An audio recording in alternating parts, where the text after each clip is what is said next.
এখনো তৈরি করতে পারেনি বাংলাদেশ, যেটি ইন্ডিয়া প্রত্যেকটি রাজ্যে তারা এই ধরনের উন্নত মানের হাইটেক পার্ক নির্মাণ করে তরুণদের বসার ব্যবস্থা করে দিয়েছে, যেখান থেকে লক্ষ হাজার কোটি টাকা ডলার বিদেশ থেকে নিয়ে আসছে।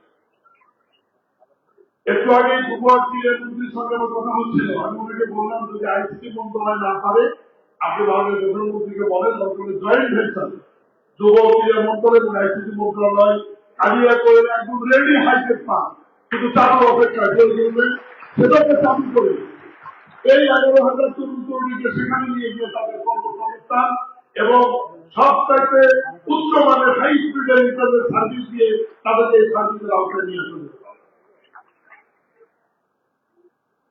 আমার শিক্ষকদের কিছু সন্তান বিপদে এখানে বক্তব্য দিয়েছে, বাড়ি কারণগর একদম আমার সীমান্তবর্তী এলাকা, সেখান থেকে মাত্র 200 মিটার পরেই গাইবান্ধব ও গোবিন্দগঞ্জ উপজেলা, আর ওর পাড়াটা একদম ছোট্ট পাড়া, মাঝখানে না।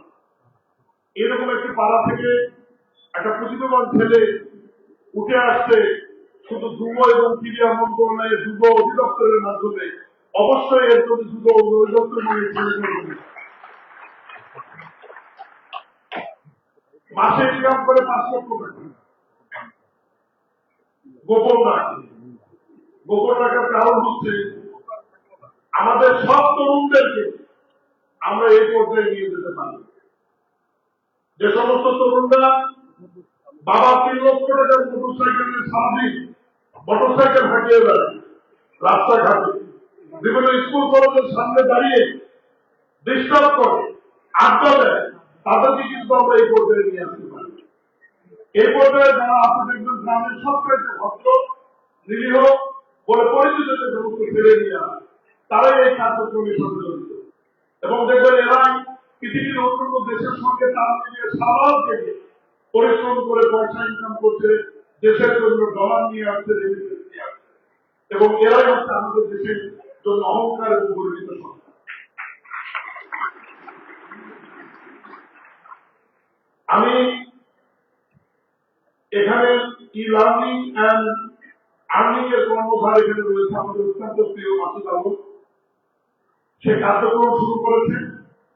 আমি অনুরোধ করব বাংলাদেশের মধ্যে প্রথম অবহেলিত বঞ্চিত এই বগুড়া জেলার 12টি উপজেলায় 12টি ট্রেনিং সেন্টার খুলে আমাদের ছেলে মেয়েদের প্রশিক্ষিত করে বাংলাদেশের মধ্যে প্রথম বগুড়া জেলাকে প্রধানমন্ত্রী জেলা হিসেবে ডিজিটাল জেলা হিসেবে এই আলোচনা নিয়ে আসবে।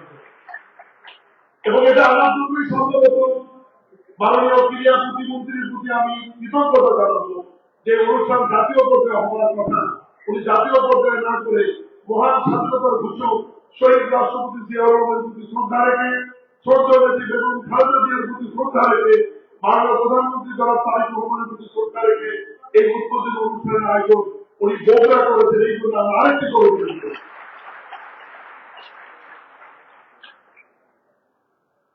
20 বছরের যে জেলায় হয়নি, এটাও একটা নিউজ হতে পারে যে প্রথম ডিজিটাল জেলা হচ্ছে বগুড়া। সংসদে বিভিন্ন এমপি বলবে বৈষম্য হচ্ছে, বগুড়া হয়ে গেল ডিজিটাল জেলা, আমরা কিছু, কিন্তু একবারও তো বলবে না বিগত 25 বছর বগুড়া জেলা কিছুই পায়নি, এই কথা কিন্তু কেউ একবার বলবে।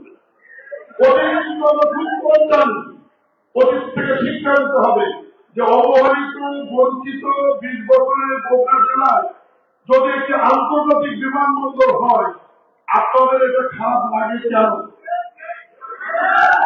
সিরাজগঞ্জ থেকে বগুড়া পর্যন্ত রেল লাইন সংযোগ করে উত্তরাঞ্চলবাসীর জন্য 144 কিলোমিটার রাস্তা যদি চলে যায় সেখানে আপনাদের খারাপ লাগে কেন? বগুড়ার মতো একটি জেলা যদি সিটি কর্পোরেশন হয়ে গেছে, এখানে যদি বগুড়া উন্নয়ন কর্তৃপক্ষ হয়, এখানে যদি ওয়াসা হয়, বগুড়া মেট্রোপলিটন পুলিশ চালু হয়, আপনাদের সমস্যা। এই বগুড়ার মানুষ যতবার ভোট দেওয়ার সুযোগ পেয়েছে ততবার তার চোখ বন্ধ করে ধানের শীষে দিয়ে দিয়েছে। বগুড়ার মানুষ যতবার সুযোগ পেয়েছে ততবার আপনি সূর্য নেত্রী মরহুম বেগম খালেদা জিয়াকে বারবার ভোট দিয়ে নির্বাচন করেছে।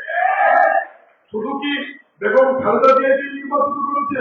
এই বগুড়ার মানুষ ধানের শীষ এবং বিএনপিকে এত ভালোবাসে। আমাদেরকে প্রার্থী দেওয়া হয়েছিল ব্যারিস্টার মওদুদ আহমেদকে, আমরা নির্বাচিত করেছি। আমাদেরকে প্রার্থী দেওয়া হয়েছিল ব্যারিস্টার জলিলুদ্দিন সরকারকে, আমরা নির্বাচিত করে দিয়েছি। আমাদেরকে প্রার্থী দেওয়া হয়েছিল পার্টির বর্তমান মহাসচিব স্থানীয় সরকার কর্মী সময় মন্ত্রী মির্জা ফখরুল ইসলাম আলমগীরকে, আমরা তাকেও এখান থেকে নির্বাচিত করেছি। এটা হচ্ছে বগুড়ার মানুষ, এটা হচ্ছে শহীদ জিয়াউর রহমানের বগুড়া, বেগম খালেদা জিয়ার বগুড়া, তারেক রহমানের বগুড়া। মাননীয় প্রধানমন্ত্রী অত্যন্ত উদার মনের মানুষ, উনি 64 জেলায় হবেন, কিন্তু আমরা বগুড়া থেকে যারা নির্বাচিত একটু থাকবো, আমরা ভাই বগুড়া নিয়ে ভাববো।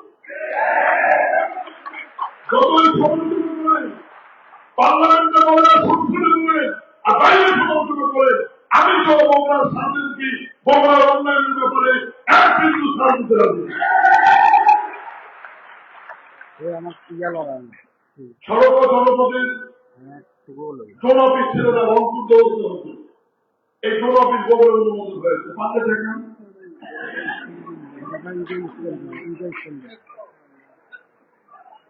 রাশিয়া আমরা সারাদিন চিৎকার করে, আরে ভাই রাশি তো আমাদের বিভাগ, আমাদের গর্ব, কিন্তু দুঃখজনক আপনাদের পকেটের মধ্যে। সেখানে যদি কোনো বড় অফিস হয়, আমাদের যদি কষ্ট হয়, রাশির মানুষকে আমাদের কষ্ট বিবেচনা করবেন না। সেই বিবেচনায় নেতৃত্ব হেড অফিস কোথায়, রাশি কোথায়, পঞ্চগড় পর্যন্ত এই বিদ্যুৎ খাতে এই হেড অফিসে যদি বগুড়া আসে, আপনাদের ব্যথা লাগে, ব্যথা লাগায় সবটা বলবেন হেড অফিস আপনার দূরে যাচ্ছেন। এখন বগুড়া কিছু হলেই পুরো সব বগুড়া নিয়ে যাচ্ছে, সব নিয়ে আসতেছি না, সব জায়গায় হচ্ছে, কিন্তু বগুড়াটা আলোচনা বেশি হচ্ছে। এই কারণে মনে হচ্ছে যে বগুড়া সঞ্চিত হচ্ছে, হচ্ছে কোথায় যেটা বগুড়া নেই। এই যে মাননীয় ক্রীড়া প্রতিমন্ত্রী উদ্যোগ নিয়েছে, বগুড়া জেলা কত অবহেলিত, একমাত্র জেলা 64 জেলার মধ্যে যেখানে কোনো ফুটবল স্টেডিয়াম, অথচ বাংলাদেশের মানুষের কাছে সবচাইতে জনপ্রিয় খেলা ফুটবল খেলা। কত দুর্ভাগ্যের বগুড়ার মানুষ যে 20 বছর একটি ফুটবল স্টেডিয়াম নাই।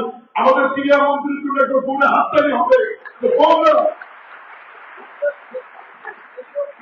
আমাদের ক্রীড়া ভিলেজ বা স্পোর্টস ভিলেজ, একটি স্পোর্টস ভিলেজ নির্মিত হচ্ছে, বহুমাত্রিক ফুটবল সহ বিভিন্ন খেলা আয়োজন সেখানে থাকবে। সম্ভবত আজকের ক্রীড়া মন্ত্রী সহ আমরা সেই শান্তি দেখবো বগুড়া 3 মাসে।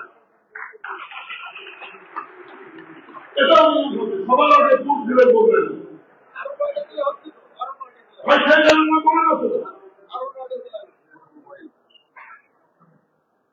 আমি আর বক্তব্য বানাবো, যত বলবো তত বগুড়ার উন্নয়নের কথা আসবে, লেখালেখি বেশি হবে।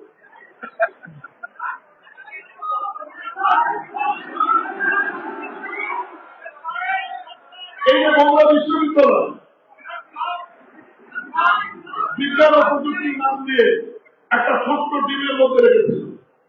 মাননীয় প্রধানমন্ত্রীর নির্দেশনায় সেই বিশ্ববিদ্যালয়ের আইনটি পরিবর্তন হয়ে এটা একটি বহুমাত্রিক বিশ্ববিদ্যালয়ে রূপান্তরিত হয়েছে।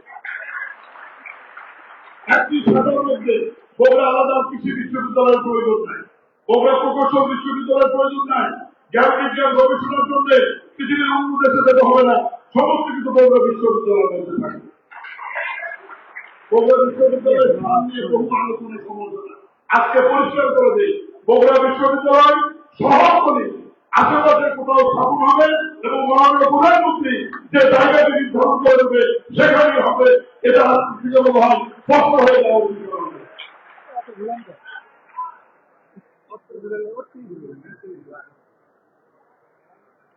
আজকে সুন্দর আয়োজন এবং অনুষ্ঠানের শুভ উদ্বোধন ঘোষণা করছি।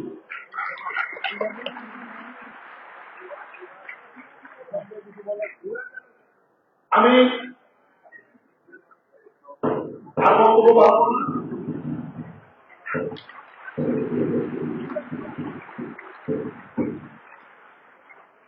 বিভাগ তো ফরিদপুর কুমিল্লা এখনো ঝুলে আছে। বগুড়া বিভাগটা মাননীয় প্রধানমন্ত্রীর উপর ছেড়ে দেন, উনি এই সিদ্ধান্তটাতে যেহেতু অনেক কিছু পাশে হয়ে গেছে, তো সমালোচনা একটু ধৈর্য ধরে সময় আর বিএনপি এবং মাননীয় প্রধানমন্ত্রী জনাব তারেক রহমানের প্রতি আমরা আস্থা রাখি। ইনশাআল্লাহ বগুড়া যেহেতু উত্তরাঞ্চলের মধ্যে একটি গুরুত্বপূর্ণ জেলা, এখানে সবকিছুই হবে এবং পর্যায়ক্রমে সব মন্ত্রীরা এখানে আসা শুরু করেছেন এবং আসবেন। আমাদের সমস্ত এমপিরা railway college master Mosharraf, Abdul Mohid Talukdar, Murshed Milton, Golam Mohammad Siraj, Kazi Rafiqul Islam সবাই পার্লামেন্টে কিন্তু বগুড়ার উন্নয়ন নিয়ে কথা বলেছেন। নদী ভাঙন থেকে শুরু করে দ্বিতীয় যমুনা ব্রিজটা যদি বগুড়া থেকে এই দিকটা হয়, কারো কি খুব সমস্যা হচ্ছে? বগুড়া থেকে মাদারগঞ্জ এবং ফিজিবিলিটি স্টাডি অনুযায়ী সবাই বলছেন এখানে হওয়া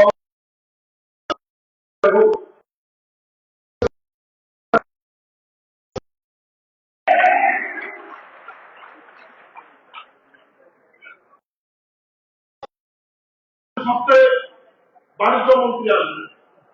বাণিজ্য মন্ত্রী এসে বগুড়া যদি কৃষিকের জন্য বড় সরকারি শিল্প কারখানার যদি ঘোষণা দিয়ে যায়, এটা কি বগুড়ার জন্য খুব বড় অপরাধ হবে? বাণিজ্য মন্ত্রী ফিরে যাওয়ার সাথে সাথে সড়ক, মহাসড়ক, নৌ পরিবহন এবং রেলমন্ত্রী বগুড়া বানাবে। উনি এটা অনেক কিছু করতে করবেন, সেই দিকে দেখবেন বগুড়ার কি কি হলো। এটাকে অপরাধ হবে? বগুড়া যা হচ্ছে এটা শূন্যস্থান পূরণ হচ্ছে। আমাদের সময় পড়ালেখার সময় এখন অফিসরা জানি না, দেখা যাচ্ছে শূন্যস্থান পূরণ করছে। প্রশ্ন থাকতো আমরা শূন্যস্থান পূরণ করি। 64 জেলার মধ্যে প্রশ্ন হচ্ছে শূন্যস্থান পূরণ করো, বগুড়ার দর দর দর দর।